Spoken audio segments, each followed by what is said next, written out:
Welcome to Shukla study point. आप सभी का स्वागत है आपके अपने YouTube channel Shukla study point में। मैं शिवम शुक्ला आप सभी दोस्तों का हार्दिक स्वागत करता हूं। आज के वीडियो के माध्यम से हम लोग चर्चा करेंगे पॉलिटिकल साइंस पेपर 1 के चैप्टर 1 के बारे में। यानी आज ये आपकी दूसरी क्लास होगी। पहली क्लास आप लोगों ने चैप्टर 1 की नहीं बल्कि पहली क्लास आप लोगों ने सिलेबस डिस्कशन की देखी होगी। सिलेबस डिस्कशन मैंने किया, बारीकी के साथ मैंने उसमें सारी चीज़ों को बताया। पेपर 1 का सिलेबस डिस्कस किया है, पेपर 2 का सिलेबस अभी मैंने डिस्कस नहीं किया है, लेकिन मैंने सोचा कि एक क्लास आपको थोड़ी बहुत पढ़ा दी जाए ताकि आपको ये लगे कि गुरुजी कैसा पढ़ाएंगे अब की बार। ठीक है, तो अब की बार कुछ विशेष तरीके से आपको मैं पढ़ाने वाला हूँ और आज हम पहले चैप्टर के बारे में चर्चा करेंगे। ठीक है, कि आखिरकार जो इंडियन पॉलिटिकल थॉट यानी जो भारतीय राजनीतिक विचार आपको पढ़ना है पेपर 1 के अंतर्गत पॉलिटिकल साइंस में। तो सबसे पहले मैं लिख देता हूं ताकि आपको क्लियर हो कि हम पढ़ने क्या वाले हैं। तो अगर आप बीए में हैं तो आपके लिए एक क्लास है, यानी कि आज हम चर्चा करेंगे पॉलिटिकल साइंस। क्या चर्चा करेंगे भैया? Political science. पॉलिटिकल साइंस के बारे में चर्चा करेंगे बीए 6 सेमेस्टर के लिए, यानी कि बीए थर्ड ईयर की मैं बात कर रहा हूँ। बीए थर्ड ईयर में अगर आप हैं और अब आपका 6वां सेमेस्टर है, ठीक है, 6वें सेमेस्टर में आप पहुंच चुके हैं, तो आपके लिए ही क्लास है 2024-25 के छात्र छात्राओं के लिए और आगे जो छात्र छात्रा आएंगे उन सभी के लिए क्लास होगी। क्योंकि ये बहुत ही ज़बरदस्त क्लास है, बहुत ही महत्वपूर्ण क्लास है। आपके पेपर का क्या नाम है भैया? पेपर 1 की मैं बात कर रहा हूँ। ठीक है, पेपर 1 का क्या नाम है? इंडियन पॉलिटिकल थॉट, यानी भारतीय राजनीतिक विचार।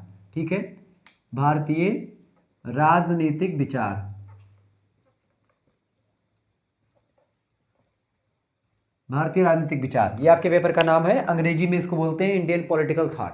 आपको समझ में आ गया होगा। इसका सिलेबस मैंने डिस्कस किया है 2-3 दिन पहले, अभी आप लोगों ने देखा होगा। लेकिन इंडियन पॉलिटिकल थॉट में जो प्राचीन विचारधारा थी या प्राचीन जो भारत में जो थिंकर्स हुए हैं, सबसे प्राचीन की अगर बात की है तो सबसे प्राचीन जिसका नाम है मनु। चूंकि सबसे पुराने व्यक्ति हैं, सबसे पहले व्यक्ति हैं इस धरा के, इस पृथ्वी के, कौन? मनु। और सबसे पहली महिला कौन है भैया? सबसे पहली महिला है शत्रुपा। तो मनु और शत्रुपा ये, अच्छा, मनु की संख्या अगर मैं बताऊं, अगर आप लोग ना जानते हो मनु के बारे में, तो आज हम किसके बारे में चर्चा करेंगे? मनु और उनके विचार। ठीक है, मनु के बारे में चर्चा करेंगे और उनके विचारों के बारे में चर्चा करेंगे। पहला चैप्टर आपका है उनके विचार। अब उनके विचारों में उनके कई सारे सिद्धांत हैं, उन सभी सिद्धांतों के बारे में हम चर्चा करने का प्रयास आज के वीडियो के माध्यम से करेंगे। ठीक है, जो कुछ भी टूटी फूटी शब्दावली में मैं आपको पढ़ाने का प्रयास करूंगा वो आपके एग्जाम पॉइंट ऑफ व्यू से बहुत ही महत्वपूर्ण होगा। और आज का जो क्लास है या आज की जो क्लास है आपके लिए बहुत ही महत्वपूर्ण होने वाली है, क्योंकि आज के वीडियो के माध्यम से आप कुछ ऐसी चीज़ों को जानेंगे जो कि आप इससे पहले नहीं जानते थे। कुछ ऐसी चीज़ों के बारे में जानेंगे जो कि आपके दैनिक जीवन में होती हैं। आप लोगों ने शायद उसको एक प्रकार से सुना भी हो कभी, लेकिन आप उस पर गौर नहीं फरमाते। जब आप मनु की बात करते हैं, मनु का मतलब क्या होता है? मनु का क्या अर्थ होता है? आप ये बताएं, फटाफट से आप सभी लोग बताने का प्रयास करेंगे। मनु का मतलब क्या होता है? मनु का मतलब क्या होता है भैया? मनु का मतलब क्या होता है? मनु जो है एक संस्कृत का धातु है। क्या है ये एक संस्कृत का धातु है। क्या है? संस्कृत का धातु है क्या? मनु। ठीक है, संस्कृत में जो वर्ण होते हैं, ऐसे मतलब हिंदी में वैसे संस्कृत में धातु होते हैं, तो मनु संस्कृत का एक धातु है। मनु का मतलब होता है चिंतन। मनु का मतलब क्या होता है भैया? चिंतन। ठीक है, और रही बात मनु स्मृति की, जो आप लोग जानते हैं, मनु स्मृति की अगर मैं बात करूं, ठीक है, मनु स्मृति की अगर मैं बात करूं तो मनु स्मृति का मतलब क्या होता है? स्मृति माने जो है याददाश्त या एक प्रकार से जो याद करने योग्य चीजें होती है। तो मनु के द्वारा जो चिंतन जो उनका है उसी को स्मरण करना, या जो इनका चिंतन यानी चिंतन का स्मरण करना ही मनुस्मृति का अर्थ होता है। तो ये रही मनु स्मृति और मनु के बारे में कुछ बातें। लेकिन अभी मनु के बारे में जो बातें मैंने बताई, ये बातें अभी पूर्ण नहीं हुई हैं, इन पर और चर्चा मैं करूंगा। तो जो है, चूंकि ऑब्जेक्टिव टाइप की जो परीक्षा होती है उसमें कई प्रश्न आपसे पूछ लेंगे। मनु की अगर बात की जाए तो ये मनु सबसे पहले व्यक्ति हैं, ये बात आप कंठस्थ कर लीजिएगा। ये क्या है भैया? सबसे पहले पुरुष हैं, पहले पुरुष हैं इस धरा के। ठीक है, पृथ्वी के पहले पुरुष हैं, पहले राजा बोल लीजिए। पहली महिला की अगर बात की जाए, इन्हीं की एक प्रकार से पत्नी या एक प्रकार से पहली महिला, ठीक है, उनका नाम था शत्रुपा। ठीक है, शत्रुपा, मनु शत्रुपा का आप लोगों ने नाम सुना होगा। तो पहले पुरुष कौन है? मनु है, और पहली जो स्त्री है वो कौन है, शत्रुपा है, ठीक है, ये बात ध्यान रखेंगे। तो मनु शत्रुपा का नाम आप लोगों ने सुना होगा। लेकिन अब प्रश्न ये उठता है कि भैया ये मनु कौन वाले मनु हैं। अब आप सोच रहे होंगे कि मनु भी कितने मनु हुए हैं भैया, तो कुल मिलाकर के अब तक कितने मनु हुए हैं भैया, कुल मिलाकर के अभी तक अगर मैं बात करूं तो 14 मनु हुए हैं। कितने मनु हुए हैं भैया, 14 मनु जो है अभी तक कुल मिलाकर के हुए हैं, 14 मनु कुल मिलाकर के हैं। कुल मिलाकर कितने मनु हैं, 14 मनु हैं। कुल मिलाकर के कितने मनु हैं, 14 मनु। कुल मिलाकर के कितने मनु भैया, 14 मनु। आप नोट डाउन कर लीजिएगा 14 मनु कुल मिलाकर के जो है हैं। अब अगर बात की जाए जो है, अच्छा, मनु, मनवंतर और कल्प का आप लोगों ने नाम सुना होगा। कल्प की अगर बात किया तो ब्रह्मा का एक दिन, ठीक है, सुनेंगे बड़े ध्यान से, ब्रह्मा का एक दिन, ब्रह्मा का एक दिन की अगर मैं बात करूं तो ब्रह्मा का एक दिन बराबर क्या होता है, एक कल्प के होता है। ब्रह्मा का एक दिन बराबर कितने कल्प के भैया, एक कल्प के होता है ब्रह्मा का एक दिन, ठीक है। ब्रह्मा का एक दिन जो होता है वो कितने कल्प के बराबर होता है, एक कल्प के बराबर होता है। आप लोगों ने कल्प का नाम जरूर सुना होगा, ठीक है, एक कल्प के बराबर होता है ब्रह्मा का एक दिन। आपको बता दूं, एक अगर आप लोगों ने कभी भागवत कथा सुनी होगी, श्रीमद् देवी भागवत महापुराण, आप लोगों ने नवरात्र वगैरह में शायद सुना हो किसी पंडित जी के मुखार बिंदों से, उसमें एक कथा है राजा रेवत की कथा। अगर आपको ना पता हो तो मैं आपको बता दूं, राजा रेवत की कथा में अगर आप देखेंगे तो राजा रेवत जो होते, मैं आपको थोड़ा सा कथा बता दूंगा, तो चूंकि इस चैप्टर से उसकी भूमिका जुड़ी हुई है। अभी यहाँ पर कल्प में मैं जो समझा रहा हूँ ब्रह्मा का एक दिन, उसके लिए बहुत इंपॉर्टेंट है, क्योंकि आज से पहले ये जानकारी आपके दिमाग में नहीं घुसी होगी या आप नहीं जानते होंगे, उस चीज को मैं आपको बताने का प्रयास करूंगा। तो ब्रह्मा का जो एक ब्रह्मा का जो एक दिन होता है एक कल्प के बराबर होता है। अभी मैं समझाऊंगा कि ये कल्प क्या होता है, कल्प में कितने मनु होते हैं, कि मनु में एक प्रकार से कितने मनवंतर होते हैं, सारी चीजों को आपको समझाऊंगा। लेकिन उससे पहले थोड़ा सा जान ले, राजा रेवत नाम के एक राजा थे। वो राजा की एक पुत्री थी, उनका नाम था रेवती। रेवती नाम की जो एक प्रकार से पुत्री थी उनकी, वो इतनी सुंदर थी और लंबी चौड़ी थी। चूंकि राजा रेवती जो थी, जो रेवती थी वो बड़ी लंबी थी, बहुत लंबी थी, विशालकाय थी। उनके जैसा कोई उनका जो है उनको वर्ण करने वाला कोई हस्बैंड नहीं मिल रहा था उस समय, कि उनके योग्य वर जो है नहीं मिल पा रहा था। राजा रेवत बहुत परेशान थे। राजा रेवत जो है, तो लोगों ने सलाह दी, नारद भगवान आए, क्योंकि नारद जो हैं ये हर जगह पहुंच जाते, जहां पर समस्या होती वहां पर पहुंच जाते नारद जी। नारद जी ने कहा कि आपको एक व्यक्ति ही बता सकता है कि भाई इनके लायक वर कहां पर मिलेगा, ठीक है। तो फिर उन्होंने कहा कि नारद जी ने कि आप ब्रह्मा जी के पास जाएं, ब्रह्मा जी आपको बताएंगे कि आपकी कन्या के लिए कौन सा वर उचित है। तब क्या होता है कि ये राजा रेवत जो हैं अपनी पुत्री रेवती के साथ जाते हैं, कहां पर भैया, ये जाते हैं ब्रह्मलोक में। अब जब ब्रह्मलोक में राजा रेवत पहुंचते हैं तो वहां पर ब्रह्मा जी कुछ जो है अपनी मंत्रणा कर रहे थे, अपना जो उनका गुड़ा भाग है जीवन चक्र का उसको लगा रहे थे। तो थोड़ा कहा कि 2 मिनट का समय दीजिए राजा रेवत से ब्रह्मा जी ने, और उनके दरबार ने कहा कि भाई चलिए बैठिए 2 मिनट, चाय पानी हो तब तक। और उसके बाद में फिर कहा कि ठीक है। तो जब राजा रेवत थोड़ा देर बैठे वहाँ पर, लगभग मुश्किल से 10-15 मिनट या एक घंटे बैठे होंगे, फिर उसके बाद में ब्रह्मा जी आए। उसके बाद में फिर कहा कि जो है हमारी कन्या के लिए वर बताइए प्रभु। तो ब्रह्मा जी ने कहा अब आप जहाँ पर राजा थे अब वो राज समाप्त हो चुका है, अब आप जाएंगे पृथ्वी पर। तो इस समय द्वापर का युग चल रहा है, अब भगवान श्री कृष्ण का अवतार हो चुका है, और ये सतयुग के थे, राजा रेवत आप देखेंगे सतयुग के राजा हैं। अब ये द्वापर युग पहुंच गया, यानी कि 2 युग आपके बीत गए, एक सतयुग बीत गया पूरा और आपका त्रेता बीत गया, भगवान रामचंद्र जी वाला युग बीत गया। अब एक इतने देर में, यानी एक घंटवा में ब्रह्मा जी के यहाँ पर जो 1 घंटा उन्होंने बताया, उतने में 2 युग बीत गए। अब आप सोचो, यानी ब्रह्मा जी का जो समय है वो 1 घंटा लगभग 2-3 युग के बराबर हो जाता है, ठीक है। तो उन्होंने कहा कि अब जाएंगे आप, तो आपका राजपाट खत्म हो चुका है, आपके तमाम सारे जो हैं ये सब खत्म हो चुके हैं। चूंकि ब्रह्मा जो हैं वो प्रकाश की गति से, तीव्र गति से गति करते हैं, और एक ब्रह्मा नहीं होते, कई ब्रह्मा हैं, सैकड़ों ब्रह्मा हुए हैं, सैकड़ों विष्णु हुए हैं, सैकड़ों महेश हुए हैं, ठीक है।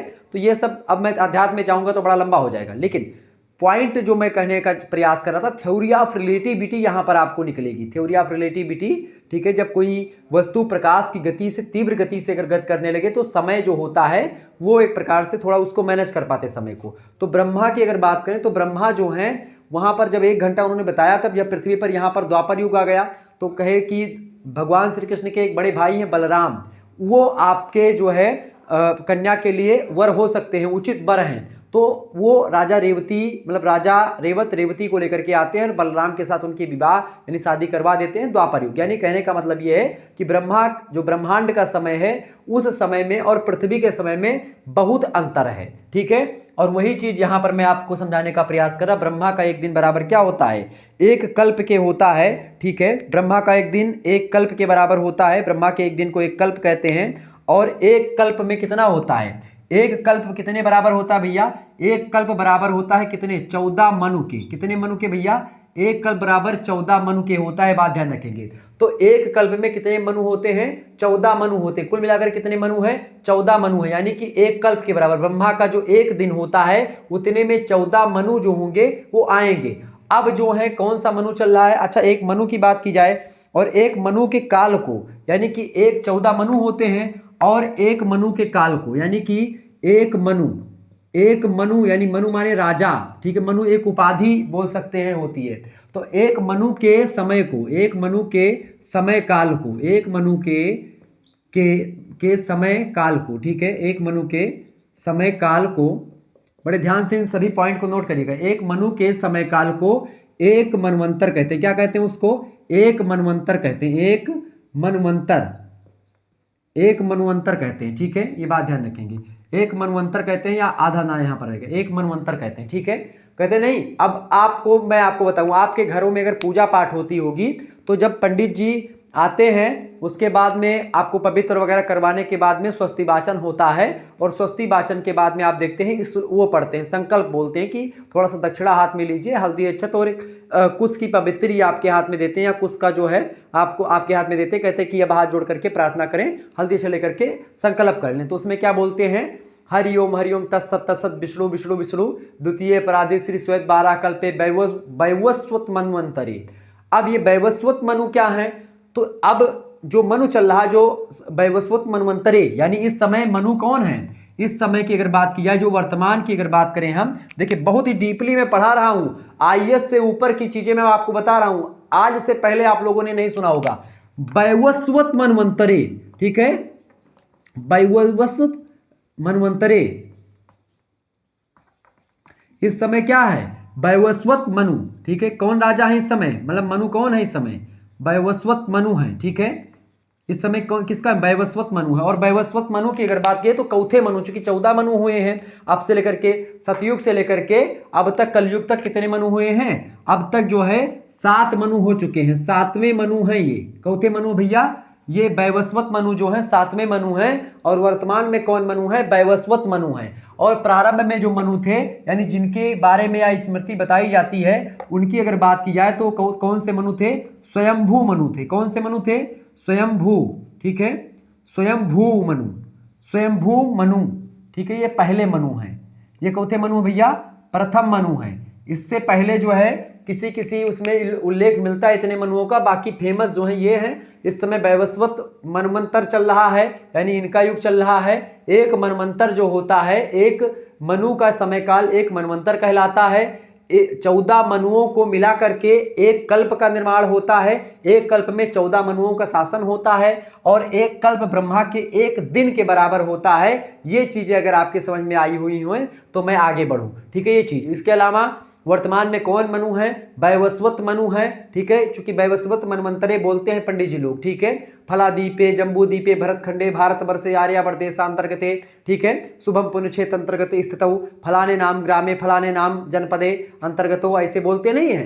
तो वो चीज जो बोलते हैं वो वैवस्वत मनवंतरे बोलते हैं। वैवस्वत मनवंतर जो है, ये वैवस्वत नाम के मनु इस समय वर्तमान में कार्यरत हैं, ठीक है। तो ये है। और पहले मनु आपके थे स्वयंभू मनु। स्वयंभू का मतलब होता है स्वयंभू, या इनको आप शॉर्ट फॉर्म में ऐसे भी लिखते हैं स्वयंभू, ठीक है, स्वयंभू मनु। तो स्वयंभू का मतलब होता है स्वयंभू या स्वयंभू, ठीक है। ये दोनों तरीके से लिखा जाता है। स्वयंभू का मतलब होता है जो अपने माता पिता से ना उत्पन्न हुआ हो, यानी कि जो स्वयं पैदा हो, स्वयंभू यानी स्वयं जिसका जन्म हुआ हो, ठीक है।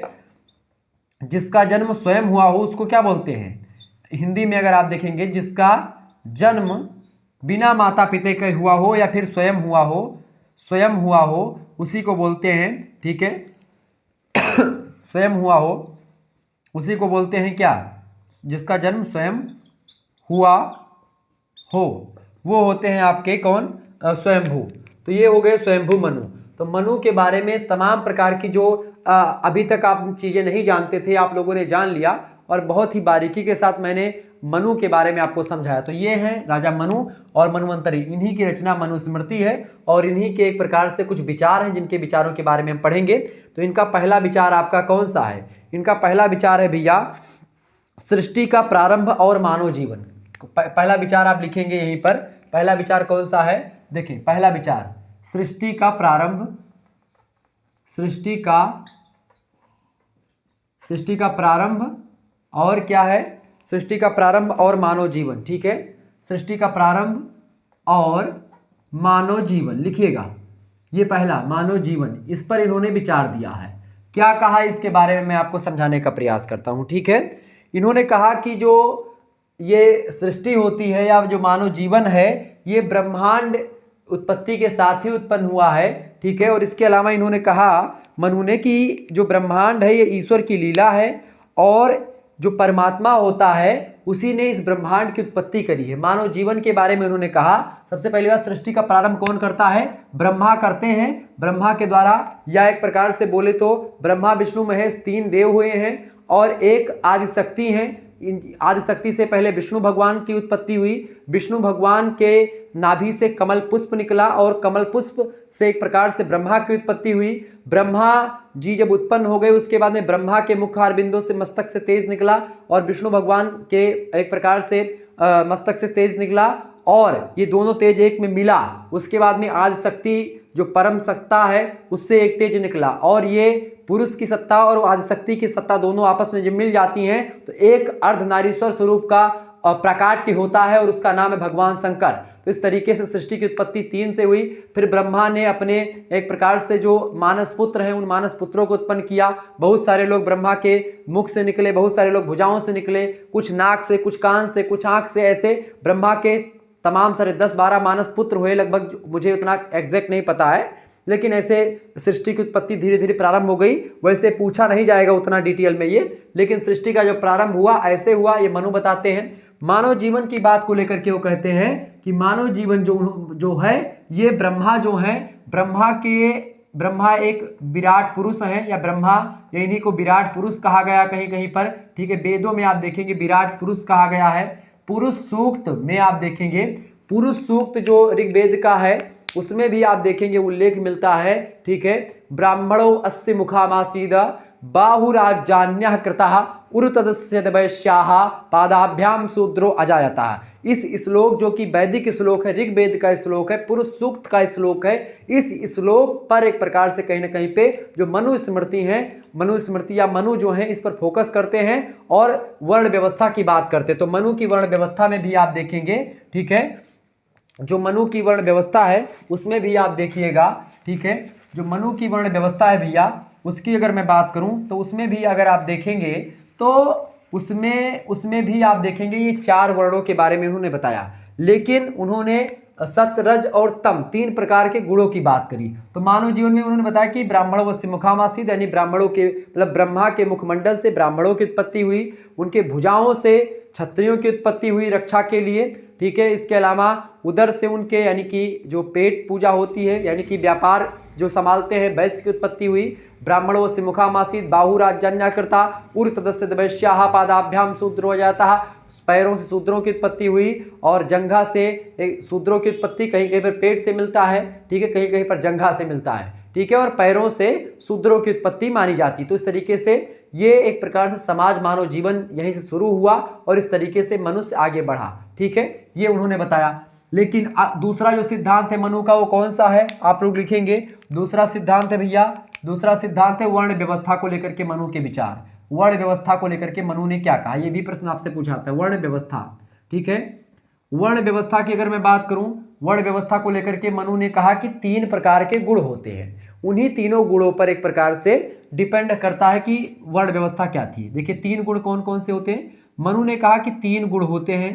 तीन गुण कौन कौन से होते हैं? पहला गुण होता है सत या सत्व, ठीक है, सत या इसी को बोलते हैं सत्व, ठीक है, सत। और दूसरा होता है आपका, ये पहला गुण है, दूसरा गुण होता है रज, ठीक है, और तीसरा गुण होता है तम, ठीक है। तो अगर इसकी बात करें तो ये तीन गुण होते हैं और इन्हीं गुणों को फॉलो करने वाले वर्ण होते हैं। जो सत गुण को फॉलो करता है उसकी अगर बात किए तो ब्राह्मण होता है, ठीक है। ब्राह्मण लोग क्या करते हैं? सत गुण को फॉलो करते हैं, जिसमें रजोगुण होता है, रज या रजोगुण, इसको रजोगुण भी कहते हैं, ठीक है। सतोगुण, रजोगुण और तमोगुण, इसको तमो बोलते हैं, तमोगुण, ठीक है, इसको बोलते हैं सतोगुण। तो ये ध्यान, सतो, रजो और तमो ऐसे भी बोलते हैं, सत, रज और तम भी बोलते हैं, ये बात ध्यान रखिएगा। तो ब्राह्मण जो है, ब्राह्मण की बात करें तो ये सतोगुण से संपन्न होता है, ब्राह्मण के अंदर सतोगुण होता है, यानी जो व्यक्ति सतोगुण से संपन्न है वो ब्राह्मण कहलाया। जो व्यक्ति रजोगुण से संपन्न है वो क्या कहलाया? क्षत्रिय कहलाया।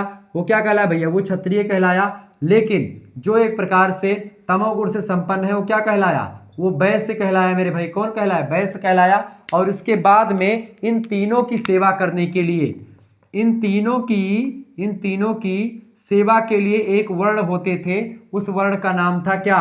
शूद्र वर्ण, ठीक है। क्या वर्ण भैया? शूद्र वर्ण। ये मनु ने बताया। इस तरीके से ये वर्ण व्यवस्था थी। मानव जीवन और सृष्टि का प्रारंभ जो हुआ इसको मैंने बताया, जो मनु ने समझाया, ठीक है। इसके बाद में थोड़ा सा और आगे बढ़ते हैं और भी चीज़ों को समझने का प्रयास करते हैं। इसको मैं मिटा दूं, ठीक है, उसके बाद में हम और चीज़ों को आगे बढ़ाते हैं और समझने का प्रयास करते हैं। इसके अलावा अगर आप देखेंगे तो जो तीसरा सिद्धांत इनका है, जो तीसरा विचार दिया इन्होंने राज्य की उत्पत्ति का सिद्धांत दिया। मनु ने किसका सिद्धांत दिया भैया? राज्य की उत्पत्ति का सिद्धांत दिया, ठीक है। किसका सिद्धांत? राज्य की उत्पत्ति का सिद्धांत। राज्य की उत्पत्ति का सिद्धांत जो दिया मनु ने, इसकी अगर बात किया तो उनका सिद्धांत जो है वैसे तो दैवीय उत्पत्ति के सिद्धांत को फॉलो करता है। किसका उत्पत्ति का सिद्धांत भैया? दैवीय उत्पत्ति का सिद्धांत, ठीक है। पहला सिद्धांत उनका क्या है?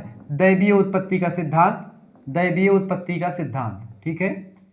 दैवीय उत्पत्ति का मतलब क्या होता है? दैवीय उत्पत्ति का सिद्धांत का मतलब सीधा सीधा ये होता है कि जो मनुष्य था उसकी रक्षा के लिए या मनुष्य के जीवन को सुधारने के लिए जो प्रभु होते हैं, ब्रह्मा हैं, उन्होंने मनु को राजा बना करके भेजा या किसी अन्य को राजा बना करके भेजा। यानी कि राजा का जो निर्माण होता है वो प्रभु ने किया है, या दैवीय उत्पत्ति, यानी कि जो राजा होता है वो प्रभु का एक मैसेंजर होता है, प्रभु का एक संदेश वाहक होता है, या प्रभु का एक प्रकार से प्रतिनिधित्व करता है यहाँ पर पृथ्वी पर। और दैवीय उत्पत्ति यानी देवी या भगवान के द्वारा, प्रभु के द्वारा राज्य की उत्पत्ति हुई है, राजा को बनाया गया, ठीक है।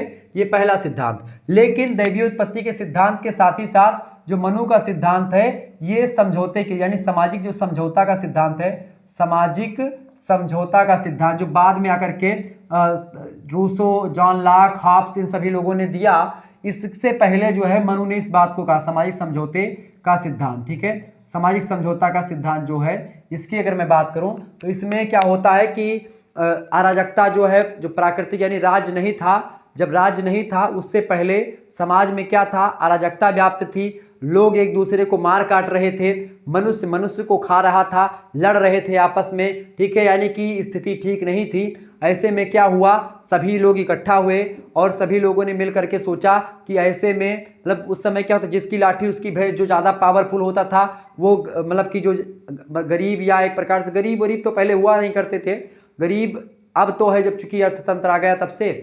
पहले क्या होता था कि भाई जो जितना पावरफुल होता, जिसके जान, मतलब जिसके शरीर में जितना पावर या शक्ति है उसके हिसाब से वो सारी चीज़ें करते थे। आप हिंदी साहित्य में आप देखते हैं वीर गाथा काल में क्या है कि जाकर बिटिया सुंदर देखें, जबरन ब्याह ले करवाए। ये कौन सी बात हुई भाई? अगर आपके पास शक्ति है जबरदस्ती आप शादी करवा लेते हैं। तो पहले ये होता था, लेकिन अब क्या है? अब नहीं होता है। तो पहले ऐसे था, जब राज नहीं था, कोई पुलिस हो इसका डर होता नहीं था, तो लोग एक प्रकार जिसकी लाठी उसकी भेंट, माइट इज राइट, इस तरीके की व्यवस्था थी। तो उस समय एक प्रकार से लोगों ने समझौता किया और समझौते के तहत क्या हुआ? जब समझौता हुआ फिर नियम कायदे बने, एक व्यक्ति को उन्हीं में से राजा बनाया गया जो कि ज़्यादा होशियार होता था। इस तरीके से राजा के कई सारे गुण उन्होंने बताए। राजा के जो गुण बताए हैं उनकी बात अगर करें तो राजा का जो गुण है उसको लेकर के जो मनु है वो कहते हैं, क्या कहते हैं कि ज्ञानी होना चाहिए राजा को और शास्त्रों का ज्ञाता होना चाहिए, यानी कि राजा को पढ़ा लिखा होना चाहिए, सबसे पहली बात ज्ञानी होना चाहिए। इसके अलावा उन्होंने कहा कि जो है वेदों के जो ज्ञाता ब्राह्मण हैं या जो विद्वान हैं उनके प्रति श्रद्धा रखनी चाहिए राजा को, यानी कि जो विद्वान है या जो विद्वता है उसका संरक्षण राजा को करना चाहिए, ठीक है। संस्कृति का रक्षक होना चाहिए राजा को, प्रजापालक होना चाहिए राजा को। इसके अलावा राजा की और क्वालिटी बताइए कि राजा को विनयशील होना चाहिए, क्योंकि जो राजा विनयशील नहीं होता उसका अंत शीघ्र ही हो जाता है, ये बात भी उन्होंने कही। इसके अलावा और भी कहा, तमाम प्रकार की बातें कि राजा को वेदों का ज्ञाता भी होना चाहिए, ताकि वो राजा जब विद्वान होगा, राजा पढ़ा लिखा, बाद में चल करके जो मनु के विचार हैं इन्हीं विचारों पर कहीं ना कहीं पे आगे बढ़ता है। प्लेटो का नाम आप लोगों ने सुना होगा। तो प्लेटो पाश्चात्य विचारक है, तो वो भी राज्य का एक प्रकार से राजा का दार्शनिक सिद्धांत देता है। तो राजा का जो दार्शनिक सिद्धांत है, दार्शनिक का मतलब क्या होता है, राजा किसी मुद्दे को देखे तो एक दार्शनिक दृष्टिकोण से देखे, एक फिलोसॉफी या फिलोसॉफर की दृष्टि से देखे, मतलब कि किसी चीज को देखे तो एक सामान्य जनता अगर उस चीज को देखती है और देखने के बाद में किसी वस्तु को एक सामान्य जनता के मन में जो विचार उत्पन्न होता है, वही विचार अगर एक राजा के मन में उत्पन्न होगा उसी मुद्दे को देख करके, उसी वस्तु को देख करके, तो फिर राजा और सामान्य जनता में क्या अंतर रह जाएगा, बताया? कोई नहीं रह जाएगा। इसीलिए राजा को चाहिए कि उसके पास एक फिलोसॉफर दिमाग होना चाहिए, यानी कि राजा जब किसी वस्तु को देखे, किसी मुद्दे को गौर से देखे या किसी मामले को एक प्रकार से सुनवाई कर रहा हो राजा, इस दौरान राजा के पास जो माइंड, जो क्षमता है, जो उसकी जो है दिमाग की मेमोरी है, वो आम जनता से ऊंची होनी चाहिए, तभी वो राजा बनेगा ना। तो यानी ये क्वालिटी होनी चाहिए। तो ये इन्होंने बताया, किसने? मनु ने। इसके अलावा मनु ने कहा कि राजा की जो स्थिति होती है सर्वोच्च होती है, यानी कि मनु के यहाँ पर राजा जो है वो भगवान का एक प्रकार से भेजा हुआ दूत माना जा सकता है, या भगवान के रूप में पृथ्वी पर रह रहा एक देवता की भांति होता राजा। यानी राजा के जो आदेश हैं उसका पालन करना अनिवार्य होता है। यानी एक शब्दों में अगर कहूं तो राजा एक प्रकार से, जो मनु का राजा है वो थोड़ा बहुत निरंकुश है, यानी है स्वतंत्र, न सिर पे कोई, भाव ही मन ही करई जो सोई, इस तरीके का राजा। तो वो राजा एक प्रकार से मनु कहते हैं, उसकी विशेषता ये है। तो इस तरीके से राज्य की उत्पत्ति का सिद्धांत, दैवीय उत्पत्ति और सामाजिक समझौते का जो सिद्धांत है, इन दोनों का मिला जुला रूप, इन दोनों का मिला जुला रूप की बात ये करते हैं, ठीक है, मिला जुला रूप, ठीक है, राज्य की उत्पत्ति के सिद्धांत के, दैवीय उत्पत्ति और सामाजिक समझौते का सिद्धांत। वैसे तो दिया दैवीय उत्पत्ति का सिद्धांत इन्होंने, लेकिन सामाजिक समझौते की झलक और दैवीय उत्पत्ति के सिद्धांत की झलक, दोनों झलक आपको मनु में मिल जाएगी, मनु के सिद्धांत में मिल जाएगी। तो ये रहा राज्य की उत्पत्ति को लेकर के मनु के सिद्धांत। मनु ने और भी आगे कहा कि राजा को काम वासना से उत्पन्न 10 दुष्ट प्रवृत्तियों से बचना चाहिए, क्योंकि काम वासना से उत्पन्न तमाम प्रकार की जो है एक प्रकार से जो विकार होते हैं, काम वासना सबसे बड़ी एक प्रकार से विकार होता है, या माया या मोह जो होता है, मोह सकल व्याधिन के मूला तुलसीदास भी कहते हैं। तो मोह या माया या काम वासना जो होती है एक राजा को भ्रष्टाचारी बना सकती है, और ऐसे तमाम प्रकार के 10 अवगुण आ जाते हैं। अगर एक अवगुण आता है राजा के अंदर, यानी किसी व्यक्ति के अंदर अगर काम प्रवृत्ति ज़्यादा है, ठीक है, तो उस व्यक्ति में 10 अवगुण और आ जाते हैं उसी के साथ। यानी कहते हैं कि जो है गेहूं के साथे घुनो पीसगा, या कहीं की जो है अपना तो अबे करो 4 हाथ पगाओ साथे बांध लाओ। यह क्या मतलब यह हुआ है कि राजा के अंदर अगर काम वासना प्रवृत्ति है या राजा कामुक है, ठीक है, जैसे मुगल सम्राट जो बहुत सारे आए वो सब कामुक हुआ करते थे, ठीक है, पता नहीं कितनी शादियां करी, तो अवगुण उसके साथ आ जाते हैं, ठीक है। तो ऐसी स्थिति में राजा को काम वासना से रहित होना चाहिए। ऐसे व्यक्ति को राजा बनाएं जो कि काम वासना पर विजय प्राप्त कर चुका हो, ऐसे व्यक्ति को राजा बनना चाहिए, ठीक है। तो इस तरीके से जैसे बिहारी भी अपने राजा को कहते हैं, बिहारी क्या कहते हैं कि अली कली ही बंधो आगे कौन हवाल। वो कहते हैं कि जो है मतलब कि अभी तो एक प्रकार से ये जो शादी होती है तो उसके बाद में फिर बताते हैं बिहारी लाल, मैंने पढ़ाया होगा हिंदी में। तो इस तरीके से ये मिला जुला रूप, ऐसे ही राजा को लेकर के कई सारी बात कहते हैं। वो राज की उत्पत्ति का सिद्धांत, जो दैवीय उत्पत्ति का सिद्धांत है और जो सामाजिक समझौते का सिद्धांत है, इसका मिला जुला रूप देते हैं। इसके अलावा अगर बात की जाए तो इस तरीके से ये उन्होंने बताया, राजा से संबंधी विचार दिए कि राजा को युद्ध से भयभीत नहीं होना चाहिए, उसे समर्थ होना चाहिए तथा प्रमाण को प्राप्त करने की इच्छा वाला होना चाहिए। जो मतलब जो प्राप्त है उसकी रक्षा करनी चाहिए और जो प्राप्त है उसमें वृद्धि करना चाहिए लगातार, ये राजा का एक प्रकार से उद्देश्य होना चाहिए। तो इस तरीके से राजा को लेकर के ये तमाम प्रकार के विचार जो है वो देते हैं कौन? मनु, ठीक है। इसके अलावा मनु की बात किया है। मनु कहते हैं कि राजा को एक प्रकार से दिन रात अपनी इंद्रियों पर विजय प्राप्त करने का प्रयास करना चाहिए, क्योंकि एक जितेंद्रिय राजा ही अपने प्रयोजन से आज्ञा पालन करने में समर्थ हो पाता है। यानी कि राजा को जितेंद्रिय होना चाहिए। जितेंद्रिय का मतलब क्या होता है? जितेंद्रिय यानी कि 5 इंद्रियां होती हैं। पांचों इंद्रियों पर जब तक राजा का कंट्रोल नहीं होगा या किसी व्यक्ति का कंट्रोल नहीं होगा, तब तक वो राजा बनने के योग्य नहीं होता है। अर्थात राजा बनने के लिए आपको जितेंद्रिय होना पड़ेगा। जितेंद्रिय का सीधा सा मतलब होता है 5 इंद्रियां होती हैं। जैसे आंख, बुरा नहीं देखेंगे, कान, बुरा नहीं सुनेंगे, गांधी जी कहते हैं, और वही चीज मनु भी कहते हैं। तो राजा को आंख, नाक, ठीक है, मुंह, गलत नहीं बोलेंगे, ठीक है, ऐसे त्वचा, गलत चीजों को नहीं स्पर्श करेंगे। तो जब आप इन चारों पर, यानी जब हाथ आपके अपने कंट्रोल में हो, आंख आपके कंट्रोल में हो, मुंह आपके कंट्रोल में हो, नाक आपके कंट्रोल में हो, कान आपके कंट्रोल में हो, आप समझ लीजिए आप जितेंद्रिय हैं। आप एक प्रकार से, इसके अलावा और भी चीजों को मैं आपको बताऊं कि राजा को जितेंद्रिय के साथ साथ जो काम वासना उस पर विजय प्राप्त करनी चाहिए। तो इस तरीके से राजा की ये क्वालिटी होती है। ये बात इन्होंने बताई, किसने? मनु ने। इस प्रकार एक राजा के व्यक्तित्व में एक ब्राह्मण और शास्त्रीय गुणों का समीक्षक होना बहुत जरूरी है, ठीक है। और ऐसा गुण होगा तभी राजा को एक जनता जो होगी वो देवता की भांति पूजेगी। और राजा जो होता है एक देवता की भांति या एक पृथ्वी का देवता होता है, इसीलिए राजा को महीपति भी कहा जाता है, ठीक है, या महीप कहा जाता है। मही माने होता है पृथ्वी और पति माने होता है उसका परमेश्वर, यानी कि पृथ्वी पर शासन करने वाला देवता एक टाइप का, वो होता है राजा। तो मनु उस प्रकार के राजा की बात करते हैं, ठीक है। तो ये हो गया राजा को लेकर के इनके विचार या राज की उत्पत्ति को लेकर के, ठीक है, मनु के सिद्धांत। तो तीसरा सिद्धांत तो ये हो गया। और चौथा सिद्धांत जो मैंने आपको बता दिया राजा को लेकर के, ठीक है। चौथा सिद्धांत क्या है? राजा को लेकर के विचार, राजा के संदर्भ में विचार मनु की, ठीक है। तो इन्होंने जो विचार दिए मैंने आपको बता दिया। राजा को जितेंद्रिय होना चाहिए, काम वासना पर विजय प्राप्त करना चाहिए। इसके अलावा राजा एक प्रकार से पढ़ा लिखा होना चाहिए, ज्ञानी होना चाहिए, शास्त्रों का ज्ञाता होना चाहिए, विद्वानों का संरक्षक होना चाहिए। ऐसे तमाम क्वालिटी आप इनका लिख सकते हो। तो ये चौथी विशेषता इनकी हो गई।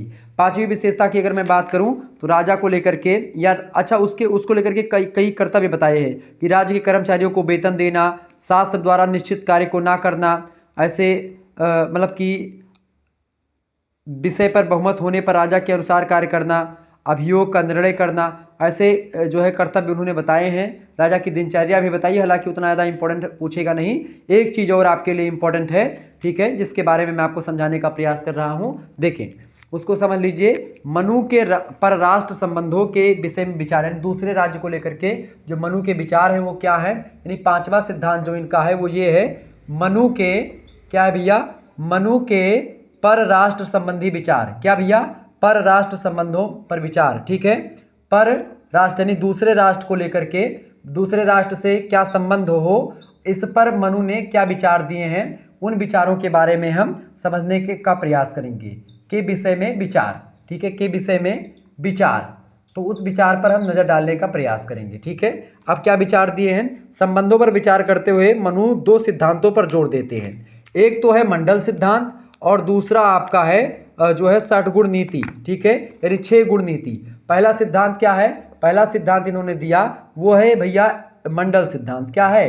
राजा को लेकर के मंडल सिद्धांत उन्होंने दिया, मंडल सिद्धांत, ठीक है, मंडल सिद्धांत। और दूसरा सिद्धांत जो दिया वो कौन सा सिद्धांत? 2 विषय पर विचार किए, और 2 विचार कौन कौन से हैं? एक मंडल सिद्धांत और दूसरा 60 गुण नीति। ये इंपॉर्टेंट है, परीक्षा में पूछा जाता है, 60 गुण नीति, ठीक है। ये 6 नीतियां कौन सी हैं इनके बारे में चर्चा करूंगा। मंडल सिद्धांत क्या है इसके बारे में मैं चर्चा करूंगा, ठीक है। अब देखिए, मंडल सिद्धांत की बात की है तो मनु के अनुसार राजा को महत्वाकांक्षी होना चाहिए तथा क्षेत्र विक्षेत्र के लिए निरंतर प्रयत्नशील रहना चाहिए एक राजा को, ठीक है। इसके अलावा इस दृष्टि से राजा को मंडल सिद्धांत के आधार पर दूसरे राज्यों के साथ संबंध बनाना चाहिए। अब मंडल सिद्धांत में कौन कौन से प्रकार के राज्य होते हैं और किस तरीके से उनसे संबंध बनाना चाहिए इसके बारे में मैं चर्चा करूंगा। सबसे पहली बात, जो पहले राज्य होते हैं मंडल सिद्धांत की बात करूं, पहला राज्य होता है बिजिगीसु राज्य।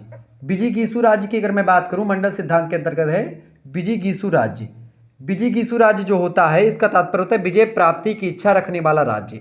यह राज्य बुद्धि, उत्साह, गुण और स्वभाव से जो है दृढ़ होता है। राज्य अपनी सेना के आधार पर राज्य को जीतने की इच्छा रखना है। यानी बिजिगीसु राज्य का तात्पर्य मतलब क्या होता है? विजय प्राप्ति की इच्छा। यानी सबसे पहली बात, विजय प्राप्ति की इच्छा जो रखने वाले राज्य हैं उनके लिए है, मतलब ये पहला सिद्धांत। ठीक है। दूसरा सिद्धांत की अगर बात करें तो अरिराज्य होता है, यानी दुश्मन राज्य, यानी कुछ राज्य ऐसे होंगे जो कि विजय प्राप्ति की इच्छा रखेंगे तो उनसे आपकी मित्रता होनी चाहिए। ऐसे राज्य जो कि चढ़ाई करने वाले हों, या ऐसे राज्य जो कि विस्थापन की नीतियों को फॉलो करते हैं या दूसरे देश पर कब्जा करने के लिए आगे बढ़ते हैं, यानी कि विजय की कामना या विस्तारवादी नीति को फॉलो करने वाले होते हैं, जैसे चाइना आजकल है, तो उनसे मित्रता बनाकर रखेंगे तो आपकी सीमा को नहीं खा पाएगा। दूसरे राज्य होते हैं अरिराज्य। अरि माने आप सभी लोग जानते हैं अरिराज्य। अरिराज्य की अगर मैं बात करूं तो अरिराज्य जो होता है शत्रु राज्य होता है, यानी कि जिस राज्य में आप है राजा का जो शत्रु राज्य होता है उसको बोलते हैं अरिराज्य। तो शत्रु राज्य 3 प्रकार के होते हैं, एक सहज शत्रु होते हैं, एक कृत्रिम शत्रु और एक राज्य की भूमि का पार्क या बढ़ती शत्रु। तो अरिराज्य जो होते हैं ये 3-4 प्रकार के राज्य। मंडल सिद्धांत जो है ये बताता है कि भाई कितने एक मंडल बना लेना चाहिए कि भाई जो दुश्मन राज्य हैं उनको अलग कर दें, ठीक है, जो मित्र राष्ट्र हैं उनको पहचाने, जो विजिगीषु राज्य है मतलब दूसरे पर कब्जा करने वाले राज्य हैं उनसे मित्रता कर ले। ऐसे तमाम प्रकार की नीतियां बताई जाती हैं इसमें। अरिराज्य दूसरा। तीसरा राज्य होता है आपका, वो होता है मध्यम राज्य। मध्यम राज्य की अगर बात करें, मध्यम राज्य क्या होता है भैया, मध्यम राज्य की बात करें तो मध्यम राज्य होता है विजिगीषु राज्य और अरिराज्य की सहायता और विरोध करने की शक्ति रखता है, आवश्यकता पड़ने पर जो मध्यस्थता भी कर सकता है। मतलब कि जो मध्यम राज्य ये होता है, एक मंडल में ये तमाम प्रकार के राज्य होते हैं। एक राज्य है, मान लेते कोई ए राम का राज्य है, तो उसके आसपास ऐसे कई राज्य होंगे। एक राज्य होगा जो कि सभी को जीतने की इच्छा रखेगा, एक राज्य होगा जो आपसे दुश्मनी रखेगा, एक राज्य होगा जो कि क्या करेगा, मान लेते हैं जिस अरिराज्य जो है और विजिगीषु राज्य जो है, इन दोनों के बीच में या आप या जो राजा हैं ये राजा, ठीक है, जिनके बारे में बता रहा हूँ, इनसे क्या करे, दुश्मनी रख ले।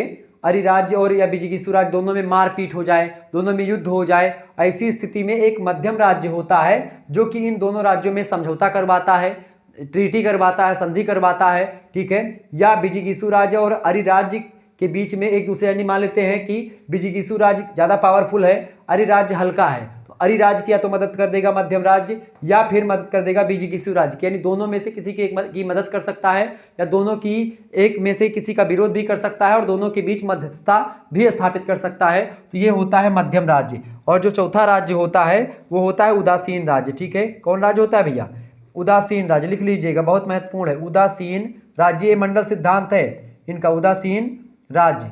उदासीन राज्य, उदासीन मतलब समझ ही रहे होंगे, ठीक है, यानी कि उदासीन राज्य जो विजिगीषु राज्य और अरिराज्यों से संघर्ष प्रारंभ होने पर उदासीन रहे। मतलब अगर विजिगीषु राज्य और अरिराज्य दुश्मन राज्य दोनों आपस में लड़ रहे हैं तो ऐसी स्थिति में उदासीन राज्य कुछ ना बोले, मतलब कि उससे मतलब ही नहीं है, चाहे लड़ो कटो मरो कोई उससे मतलब नहीं है, ऐसे राज्य को बोलते हैं उदासीन राज्य। तो ये 5 प्रकार के राज्य जो मंडल सिद्धांत में होते हैं, यानी एक मंडल में 5 प्रकार के राज्य होते हैं। जब विजिगीषु राज्य और अरिराज्य आपस में लड़ रहे होते हैं, ऐसी स्थिति में जो राज्य मध्यस्थता स्थापित करे या एक दूसरे की सहायता कर दे, किसी की सहायता कर दे दोनों में से, वो होता है मध्यम राज्य। लेकिन जो किसी की सहायता ना करे या उस घटना से उसको कोई मतलब ना हो, वो होता है उदासीन राज्य। और इसके अलावा अगला जो राज्य होता है एक मंडल में, वो होता है भैया कौन सा राज्य, मित्र राज्य, ठीक है। मित्र माने आप सभी लोग जानते होंगे, मित्र राज्य जो होता है ये 5वां राज्य। तो ये मंडल सिद्धांत में 5 राज्य होते हैं, ठीक है। कौन कौन से राज्य, विजिगीषु राज्य, अरिराज्य, मध्यम राज्य, उदासीन राज्य और मित्र राज्य। मित्र राज्य वह होता है जिसके विजिगीषु राज्य के साथ जो मित्रतापूर्ण व्यवहार रखता है विजिगीषु राज्य, ठीक है, यानी ऐसा राज्य। अच्छा, राज्य को हमेशा एक प्रकार से अपनी सीमा का विस्तार करना चाहिए, ठीक है। कहा गया कि जो असंतुष्ट द्विज होते हैं उनका नाश हो जाता है, मतलब कि जो असंतुष्ट ब्राह्मण होते हैं उनका नाश हो जाता है। यानी ब्राह्मण हमेशा संतुष्ट अच्छे लगते हैं और राजा हमेशा असंतुष्ट अच्छा लगता है। यानी राजा कभी ये सोच लेगा कि हमारी सीमा बस इतनी तक सीमित रहूंगा तो कभी आगे अपनी कीर्ति या अपना इतिहास नहीं बना पाएगा। इसीलिए एक राजा को क्या चाहिए, एक राजा को चाहिए कि वो अपनी सीमा में विस्तार रखे, यानी विजिगीषु राज्य होना चाहिए उसको।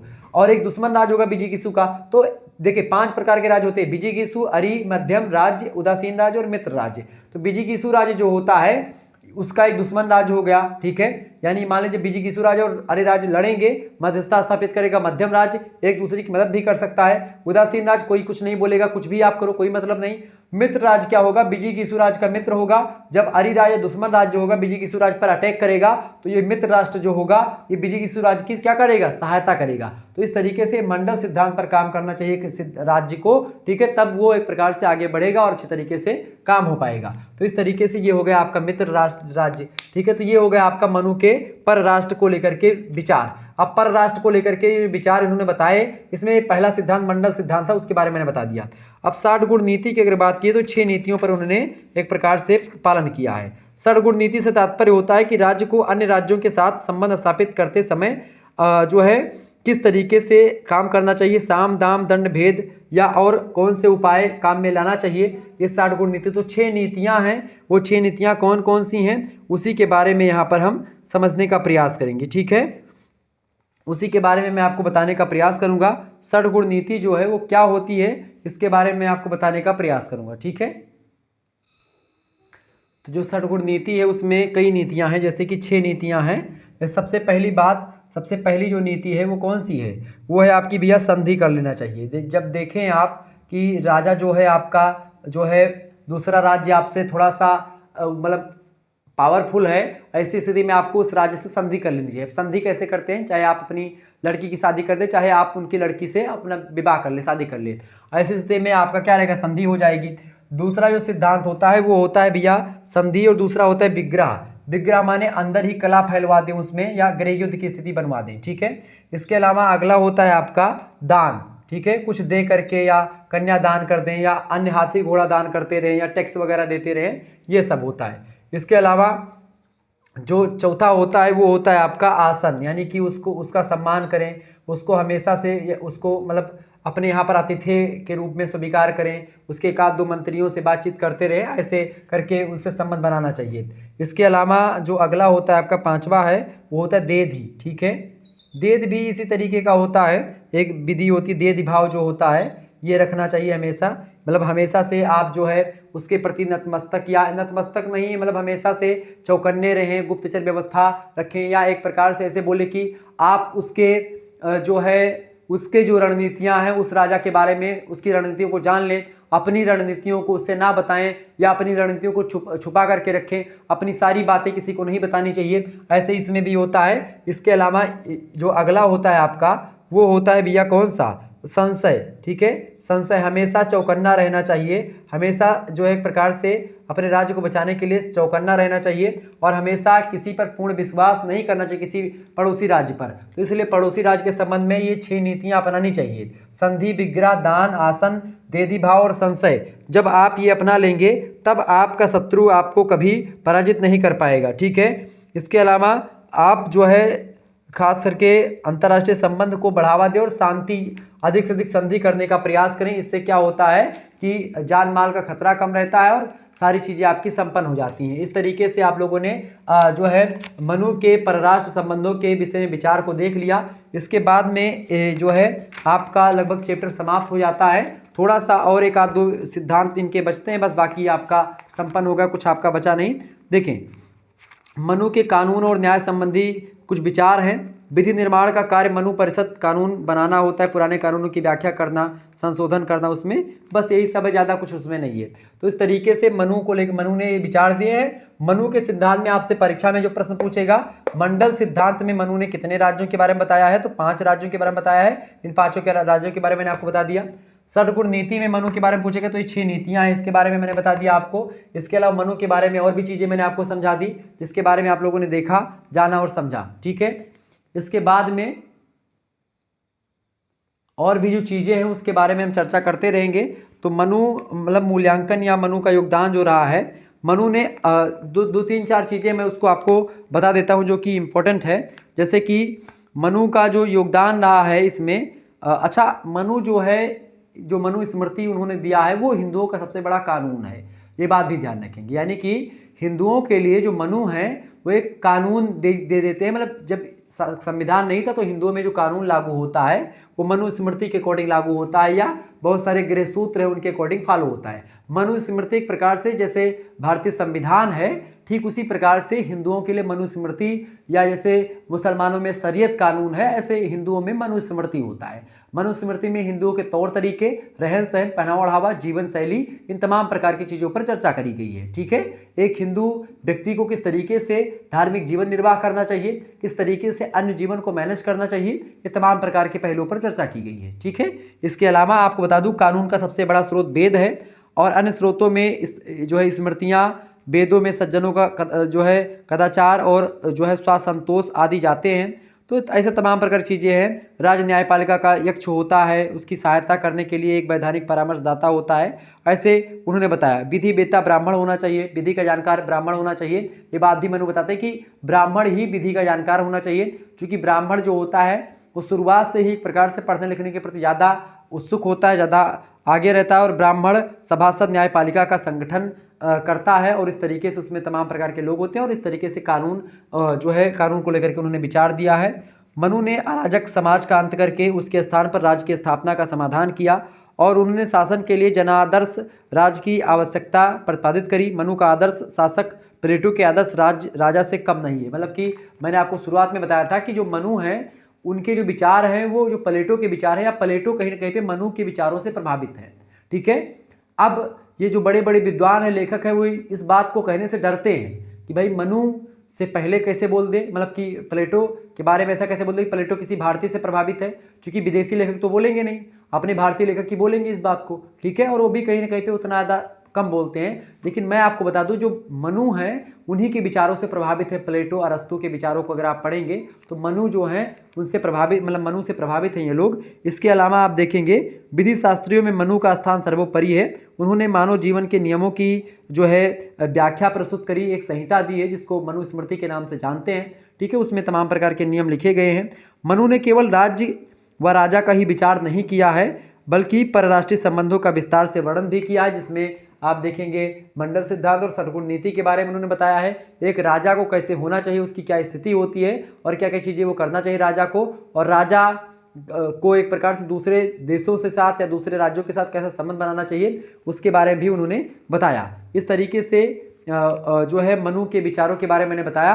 और एक प्रश्न और बन सकता है कि वर्तमान परिस्थितियों में मनु के विचारों का मूल्यांकन करें। तो वर्तमान में अगर आप बात करेंगे, आज जबकि सामाजिक जीवन अत्यधिक जटिल हो गया है, फिर भी मनु के सामाजिक और राजनीतिक विचारों को आवश्यक संशोधन अगर उसमें कर दिया जाए तो मनु के विचारों को आज भी फॉलो करके हम अच्छा जीवन यापन कर सकते हैं। कम से कम यह अवश्य देखना चाहिए कि हमारे विधायकों और जो प्रशासक हैं कुछ न्यूनतम बौद्धिक और नैतिक योग्यताएं जो हैं वो जो मनु ने बताई है, वो सिद्धांत या जो नेतृत्वकर्ता या नेतृत्व करने वाली जो क्षमता है उसके बारे में जो मनु ने एक राजा के गुण बताए, क्वालिटी बताए है, वही गुण और क्वालिटी आज के शासकों में देखने को मिलती है। यानी वर्तमान में मनु जो हैं प्रासंगिक हैं, लेकिन उसमें कुछ संशोधन कर दिया जाए तो वर्तमान में मनु जो है वो प्रासंगिक है। तो इस तरीके से आप लोगों ने इन चीज़ों को समझा और जाना, तो निश्चित तौर पर आपके समझ में सारी चीज़ें आई होंगी। प्रश्न आपसे पूछेगा कि राजनीतिक चिंतन को मनु के योगदान पर प्रकाश डालिए। राजनीतिक चिंतन में मनु ने क्या योगदान दिया उसके बारे में बताएं, या राष्ट्र के संबंधों को लेकर के मनु के क्या विचार थे।